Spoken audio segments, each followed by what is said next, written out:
എന്നാണാവോ നമ്മള് ഫാമിലിയായിട്ട് ഇരുന്ന് അത്താഴം കഴിക്കുന്നത്? ഇനി ദിവസങ്ങളില്ല മറ്റേ മുഹൂർത്തത്തിന്.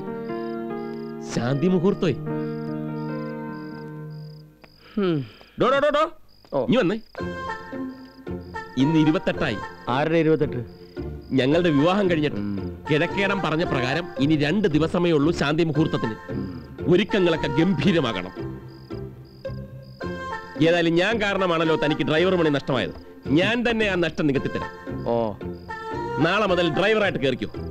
അങ്ങനെ ഒരു സൗജന്യം ഔദാര്യം ഒന്നും ആരുടേതും എനിക്ക് ഇനി വേണ്ട. 2 ദിവസം കൂടി കഴിയുമ്പോൾ ഞാൻ താനേ ഡ്രൈവർ ആയിക്കോളും. അതെങ്ങനെ? 30 തികയുമ്പോ അങ്ങനെയൊക്കെ സംഭവിക്കുമെന്നും കിഴക്കേടം പറഞ്ഞിട്ടുണ്ടല്ലോ. ഓഹോ.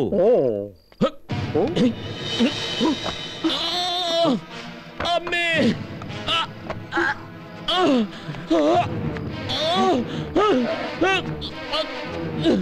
മീനാക്ഷി.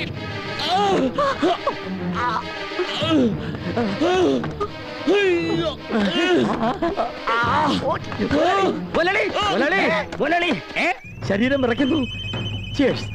എന്താണ് ഈ കാണിച്ചേ? സന്തോഷം. ഈ കാര്യം പറ. അപ്പുക്കുട്ട മടിയാകാൻ പോകുന്നു. അത്താഴത്തിന്റെ മുമ്പിലിരുന്ന് ഇതെന്താ അവസാനത്തെ എളുപ്പമാണോ? ആ മനോഹരമായ കാഴ്ച, ക്ലൈമാക്സ് കൺകൊടുക്ക കാണണമെങ്കിൽ മോലാളിയും കൂടെ വാ.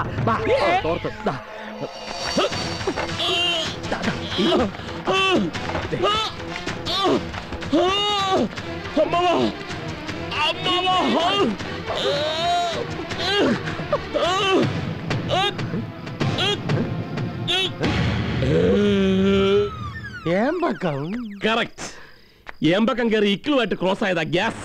ഇത് അടിക്കടി വരാറുണ്ട്. No problem. ഇതിനൊരൊറ്റ മരുന്നേ ഉള്ളൂ, ചിക്കൻ പീസ്. ചാവൂന്ന് പറഞ്ഞവനല്ലേടാ കോഴിക്കാല് കടിച്ചു പറിച്ചോണ്ട് പോകുന്നത്.